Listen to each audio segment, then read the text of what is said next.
Welcome to the Uncle Erich Presents Crime Fiction Podcast, featuring classic radio shows, crime, murder mysteries, and suspense shows.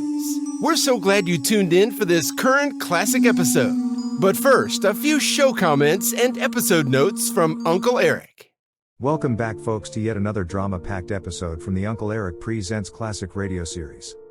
I'm so very glad you tuned in, and I do hope you are enjoying these episodes. If you are, please tell others to tune in too. I really would appreciate it.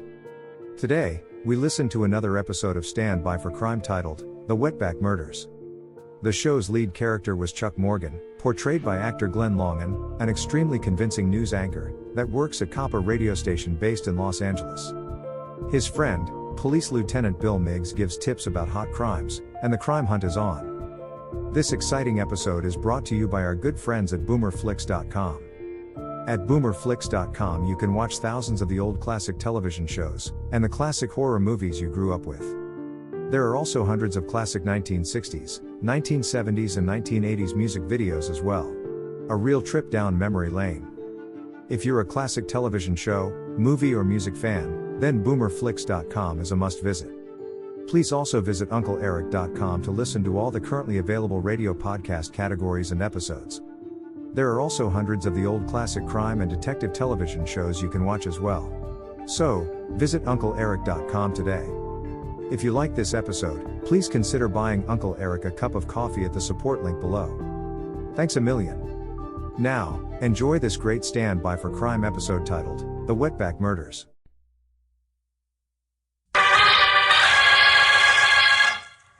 Stand by for crime.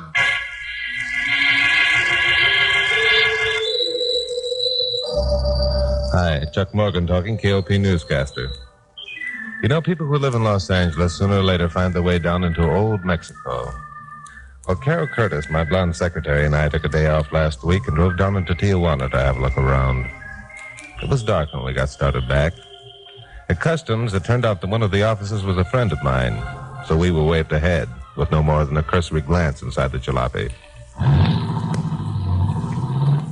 Well, we're back in the good old USA, Glamorous. You feel good? Oh, frankly, I don't feel any different than I did 10 minutes ago. Oh, gosh, Chuck, there were an awful lot of cars lined up at Customs. That's unusual, isn't it? Yeah, probably some of the boys got a tip that an attempt was going to be made to get some marijuana or something else through. Oh, golly, it's lucky you knew one of the Customs officers. Yeah. We might have been there for an hour or more. That's how it is when you have influence. Oh, now don't start bragging. It wasn't that important. Go to sleep, Glamorous. I can see you're spoiling for a fight. Oh, maybe that isn't such a bad idea. Well, aren't you going to move your shoulder? Oh, sure.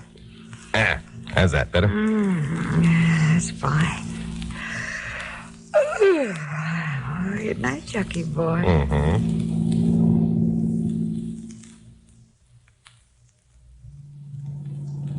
Glamorous, wake up. What's the matter? There's a roadblock up ahead. They might think you're drunk if they see you sprawled out like that. I'm not sprawled out. What's the roadblock for? Well, we'll know in a minute. Now, you don't have to fix your face. There are only a couple of cops. They're men, aren't they? Men, aren't they? Women, I'll never understand them. Hello, officer. You must expect something pretty hot coming over tonight. We do. You been below the border? Yeah, that's right. Let me have a look at your driver's license. Oh, yeah, sure. Here you are. Thanks. What's he doing in our trunk compartment? Just a routine check, lady. Hey, Mike, come back here. Yeah, what is it, Ed? For heaven's sakes, Chuck, what could possibly be in the trunk compartment that would excite so much interest? I haven't the faintest idea. The last time I looked there wasn't anything but a deflated inner tube. Okay, you two. We found what we're looking for. In your trunk compartment. You did? What is it? A dead body.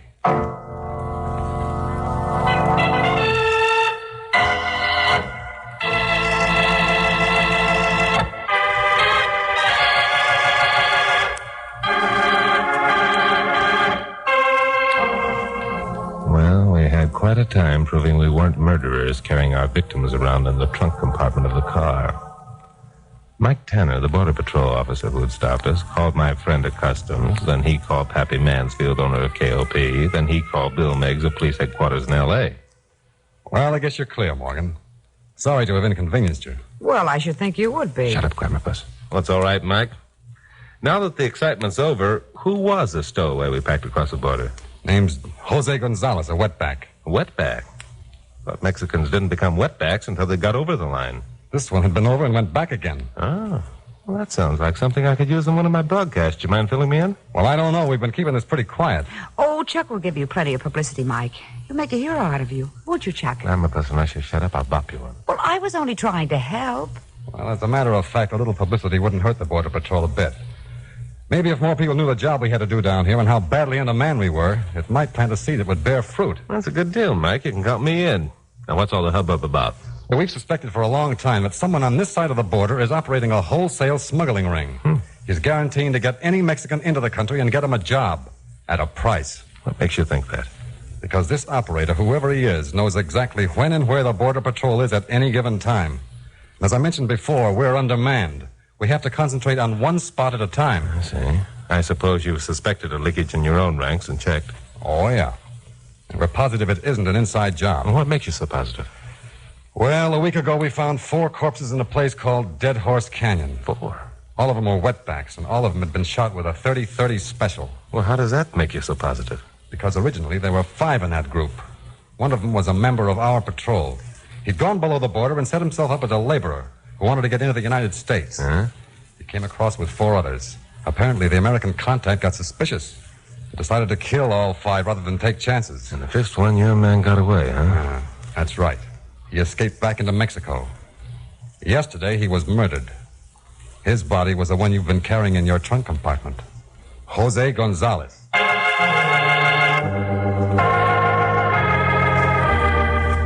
Well, it wasn't a pretty picture.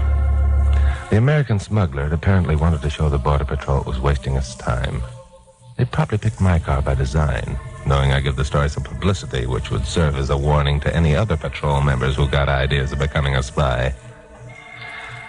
Well, Mike Tanner told me the location of Dead Horse Canyon, and then Carol and I started north again. Oh, golly, I'm glad we're getting out of there. Now I do feel better that we're back in the United States. Chuck. What? Chuck Morgan, now what are you up to? What do you mean, what am I up to? I'm just driving along, minding my own business? Well, that's just it. You're not minding your own business. You're minding somebody else's business. I know you. What do you think you're going to do? I know what I'm going to do, Glamour Puss. First, I'm going to put you on a train at the next town and send you back to L.A. You are not. You're to tell Pappy that if I'm not back by 7 o'clock tomorrow night, to get a substitute to do my broadcast. I won't do it. Then I'm going to take a run over to Dead Horse Canyon. Then I'm going And with if you don't shut up, I won't even put you on a train. I'll let you hitchhike your way back.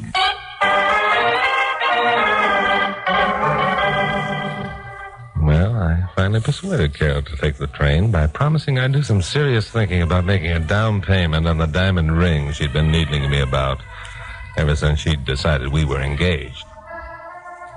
Then I turned the jalopy around and headed back south. My watch told me it was 3:30 in the morning when I came to the turnoff that Mike Tanner had said would take me to Dead Horse Canyon. By 5 o'clock, it was full daylight. I rounded a curve in the mountains and stopped short.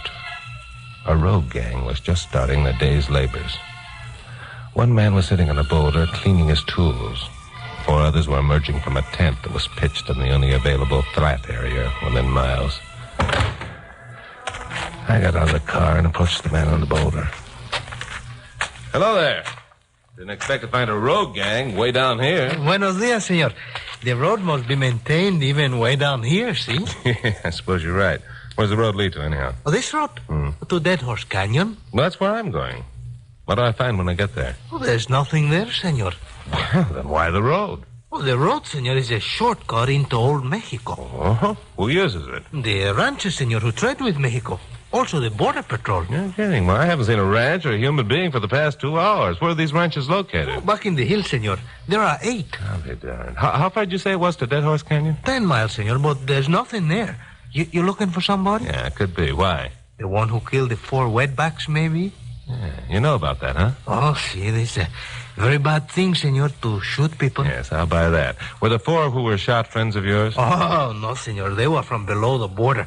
I am an American. So, any idea who did the shooting? It's a strange thing, senor. We're here working on the road all the time, and there's no one who passes by except the border patrol men. Yeah, that is strange. Isn't any other road, huh? Oh, no, senor. This is the only one. And the man who did the shooting must have come in by horseback or walk. See, or perhaps he came up from Mexico. Yeah, that's a possibility. How far is it to the border? About 20 miles. 20, huh? You expecting the border patrol through here today? Well, one never knows. Sometimes it's every day, and sometimes it's only once a week. I see. All right, thanks for the information. If you see any suspicious characters around, let me know, will you? I'll be along this road someplace. Si, senor. Adios. Adios. I climbed back to the jalopy and started south again. Maybe some member of the road gang was getting the information about the location of the border patrol through to the smuggling agent. It was out. How could he do it? There weren't any telephone or telegraph lines. Wasn't likely that a messenger could try to get through if the patrol were infiltrating the district. So I kept on driving, and the day kept getting hotter, and the country more desolate and rugged-looking. After a while, I came to what must have been Dead Horse Canyon. It was a narrow gorge running between two high-flung ridges. The floor of the canyon was as dry as a bone. The ridges were without vegetation. I slowed down. I was thinking about getting out and taking a look around when... There wasn't any doubt that that shot was meant for me. The bullet plowed up a small geyser of dust in front of the jalopy.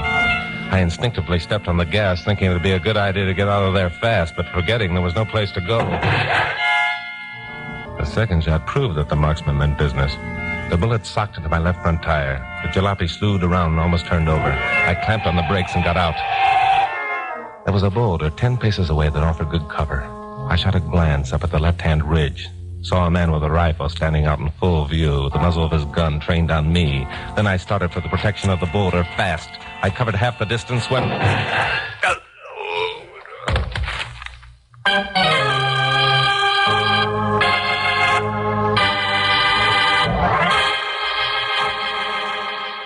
Now, the conclusion of Stand By for Crime.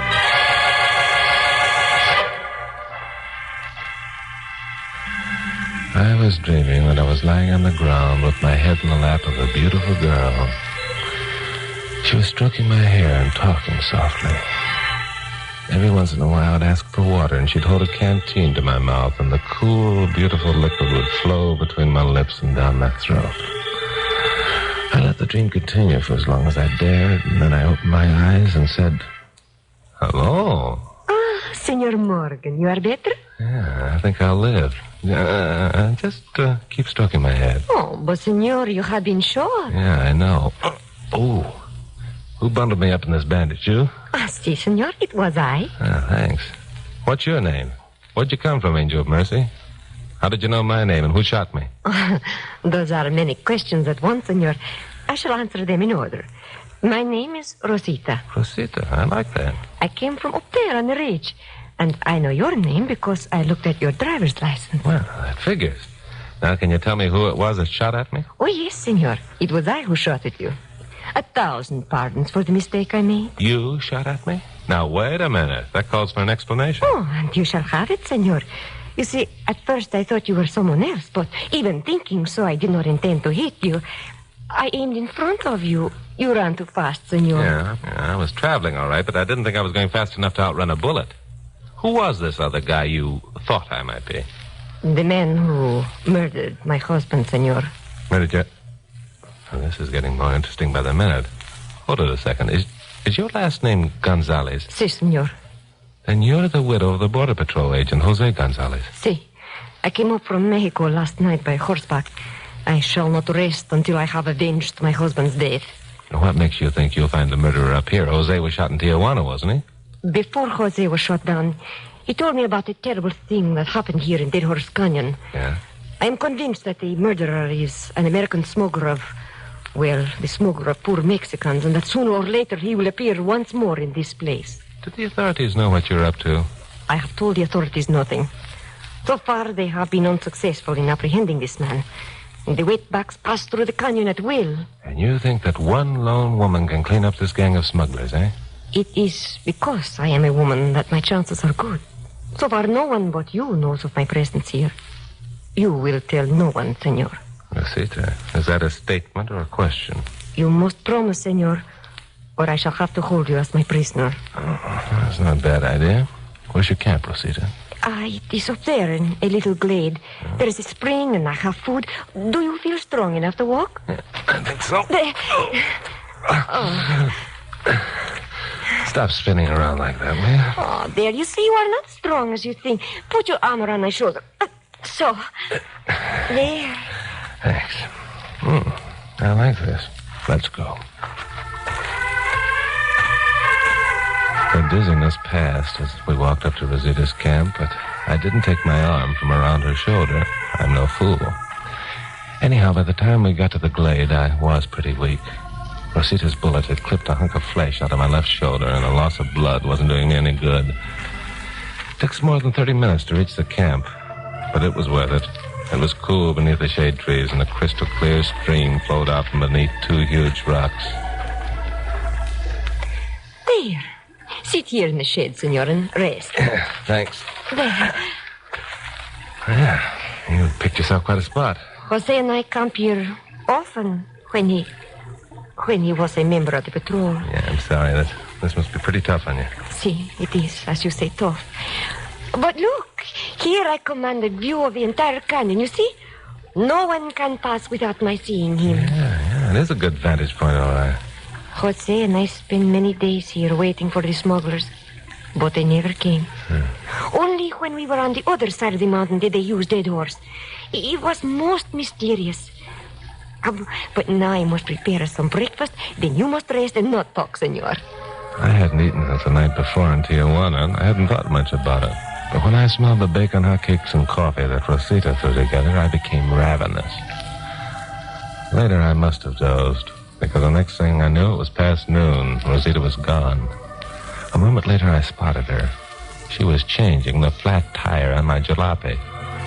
Then something else caught my eye. A flash of sunlight on steel, possibly a rifle barrel. It didn't come again, and I didn't see the man who was holding it. But I began getting ideas. I walked over to where Rosita had left her rifle and picked it up. 30-30 special. I ejected the shells, put them in my pocket, placed the rifle back where I found it. Rosita was coming up the slope, the sunlight bright in her dark hair. That's no job for a lady. You should have waited until I woke up. It was nothing, senor, and after all, it was I who made the tire flat.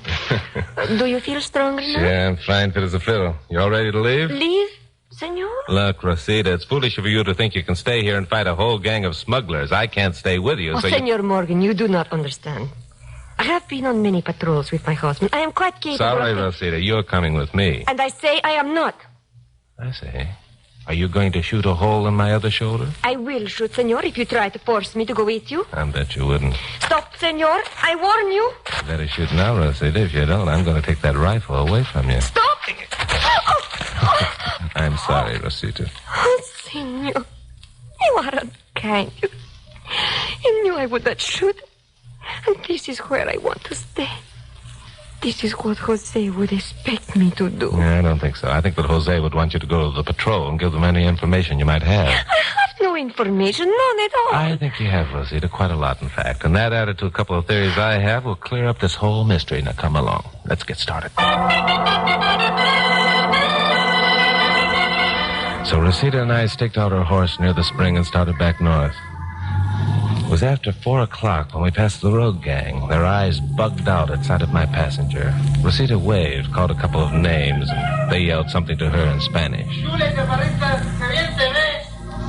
Just after dark, we pulled up in front of the Border Patrol station at Los Verdes. I wasn't too surprised to find Pappy Mansfield's green coupe parked outside. He was there in the waiting room, and Glamour Puss, of course, was with him. Well... where do you two come from? Never mind that. Where the devil have you been? No, Pappy, don't get excited. And who is this with you? This Glamour Puss is Rosita Gonzalez. She's pretty, isn't she? Oh, Mike. Rosita, what are you doing here? I found her down in Dead Horse Canyon, Mike. She just rode in with me. I guess it's the first time she's talked of Jose to someone who knew him. Oh, I see. Yeah. There, baby, I know it's tough, but those things will happen. We'll get the guys who did it. Don't worry about that. I wish someone would explain to me what this is all about. What's that bulge on your shoulder, Chuck? Oh, I had a little accident. It's okay. Didn't Carol tell you about the swell story I latched onto? She told me you sent her home and went gallivanting off to a place called Dead Horse Canyon. So? So I came down to see what it was all about and keep you out of trouble. Ah, and what did you come down for, Carol? You big squealer. Oh, I just came along for the ride. But I can see now I made no mistake. Where did you say you spent last night? I didn't say. And you two are a couple of liars. You thought there was going to be some excitement, and you wanted in, didn't you? Well, isn't there? Isn't there what? Going to be some excitement? Yeah, I think we can arrange something for you, Pappy. Mike, how about that rogue gang working north of Dead Horse? Well, I've known them for years. I checked them just to make sure. But there wasn't much to check, since the only way they could get a message over into Mexico is by muleback. There wouldn't be time for that, even if a spy could get away from the camp without being missed, which he couldn't. Well, that takes care of that. A month ago, we had a 3-day rain period, remember? Were any wetbacks smuggled across during that period? Now, that's a good question. Typical. Well, that's kind of hard to remember. I'd have to check the record. No, you won't, Mike. No, you won't. Because I can tell you right now, there weren't. Now, here's my theory, and here's a plan. It might work. Tomorrow morning, send a couple of men down to Dead Horse Canyon.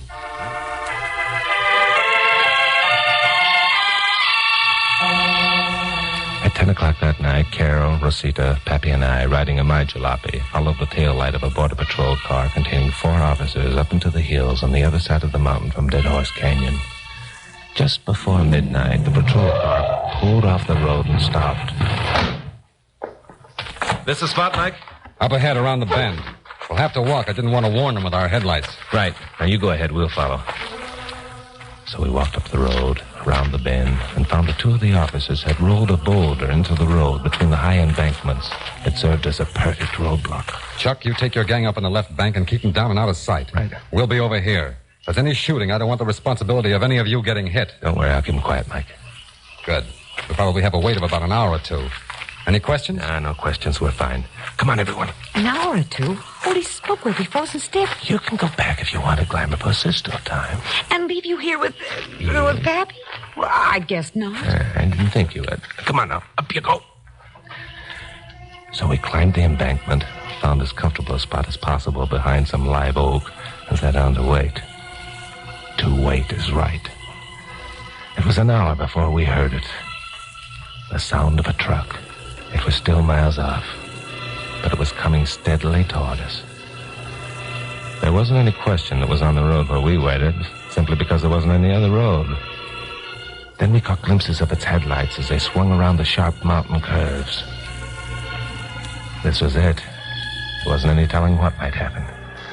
I began regretting allowing Carol and Rosita to come along in this party, but it was too late for regrets now. The truck had made the last curve and was roaring down the dirt road straight for the boulder. It seemed to me the driver was blind. He didn't see the boulder until he was practically on top of it. Then... All right, you 2 in the cab, come out with your hands up. Get him, Jed. Watch him. Come on.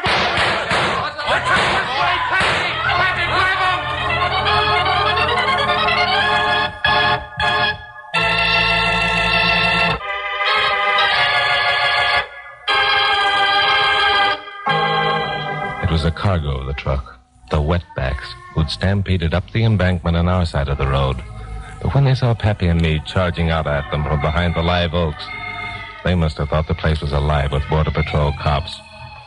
They went back down the embankment into the waiting arms of Mike Tanner and his men. Well, the next day, Mike went down and arrested the foreman of the rogue gang on the Dead Horse Canyon Road. Why? Because it was a foreman who'd been signaling a lookout on a mountain ridge about the activities of the Border Patrol. He'd been using one of the oldest and simplest signaling systems known to man. Heliography. The art of flashing messages by reflected sunlight. Usually a mirror is used, but a mirror isn't necessary. This one used a shining surface of his shovel, which he kept scrupulously polished. Well, that same afternoon, Carol, Pappy, and I drove back to L.A. We got there in plenty of time for dinner at the Knickerbocker Hotel before my 7 o'clock broadcast.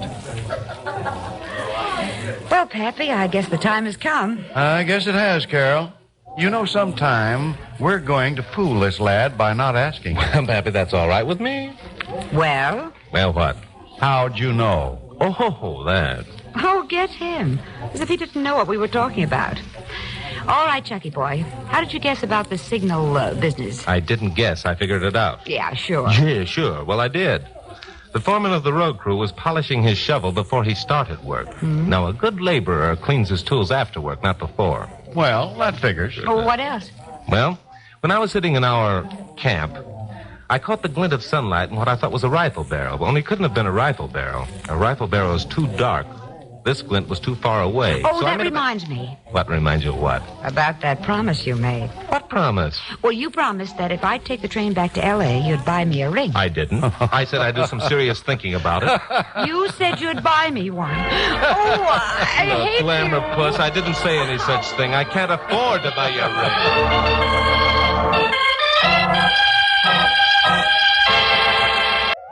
I hope you enjoyed this latest Uncle Eric Presents episode. Stay tuned for the next exciting episode. Please check back often and make sure to subscribe to my podcast so you won't miss the new exciting episodes. In the meantime, scroll up or down to find other exciting episodes to listen to. Don't forget to visit UncleEric.com to see and listen to all the program categories and episodes. There are also hundreds of the old classic crime and detective television show episodes you can watch as well. They're a hoot to watch. That's UncleEric.com. If you like this episode, please consider buying Uncle Eric a cup of coffee at the support link below. Thanks a million. Thanks for stopping by. Bye-bye for now.